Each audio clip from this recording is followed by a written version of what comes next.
behalf of RBCS, RBCS Australia, RBCS New Zealand, and Software TestWorks, we welcome everyone today to this webinar on 5 hard-won lessons in performance, load, and reliability testing. I am Rex Black, President of RBCS, a worldwide testing and quality assurance firm based in Texas, but with offices in Australia, New Zealand, and Sri Lanka. We also have partners around the world. We serve clients ranging from small startups to Fortune 20 global enterprises. Since 1994, RBCS has been a leader and a pioneer in quality hardware and software testing. We deliver insight and confidence to our clients, helping them get quality software and hardware products to market on time and with measurable return on investment. RBCS has a team of international consultants that deliver customized training, consulting, and outsourcing services for companies that are looking to improve their test and quality assurance practices. RBCS has helped hundreds of companies reduce development and support costs while assuring the best quality products are delivered to customers. Excuse me. I am the author of Pragmatic Software Testing, Advanced Software Testing Volumes 1 and 2, Foundations of Software Testing, Critical Testing Processes, and Managing the Testing Process. I hold a degree in Computer Science and Engineering from UCLA.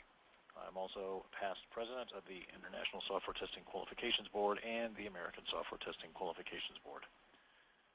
Before we start the presentation, a couple of housekeeping notes.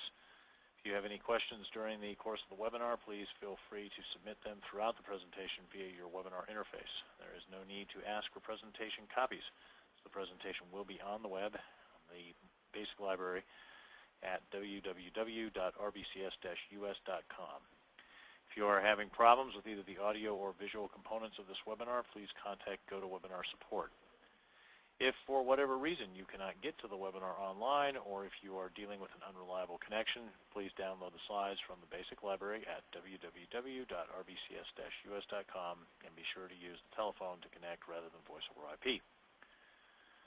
Also, please note that the February webinars were rescheduled due to a travel conflict, and my seemingly endlessly evolving international travels ended up kind of bumping things around a little bit in terms of dates. The times stay the same because those do seem to work for most people, but the days moved a little later in the month. If you'd already signed up prior to the change, you will have received an email update from GoToWebinar, and if you signed up after the change, then you got the right date and time from the start. So if you have no idea what I'm talking about, the date's changing, then that means you signed up after the change was made. Okay, so today's presentation is on 5 lessons in performance, load, and reliability testing. Many of our clients struggle with these types of tests, and for good reason. They're hard types of testing to do well, and we've found ways, though, that do work to do these types of tests well, but experience has really shown us that there aren't simple shortcuts for this. It's just it's one of those things where there's some essential complexity here. It's hard because it's hard. And while there's no end of things I could say about performance, load, and reliability testing, I'm going to focus today on what I think are probably the 5 most universal and perhaps essential things that you need to keep in mind as you address this type of testing. Now, I'm assuming that this is somewhat of a rhetorical question here of why this matters, because for those of you who are attending, you already know that this matters, and otherwise you wouldn't have chosen to spend an hour or so of your time going over this presentation with me. But just to put this in perspective here. Why, not only why do we care, but why should the organization care? Well, inadequate performance definitely can cause user dissatisfaction, user errors, lost business. You think about somebody using a web-based application and it's just slow. They can't get anything done, and it's constantly stopping and making them wait for inexplicable reasons. That's going to be very dissatisfying and might result in people making mistakes as they enter data into fields, and ultimately if it's an e-commerce site or something like that, or if the product or service you're selling involves delivery over the web, and delivery over the web is horribly slow, then you would expect that you'd lose business. So there's ultimately a revenue piece.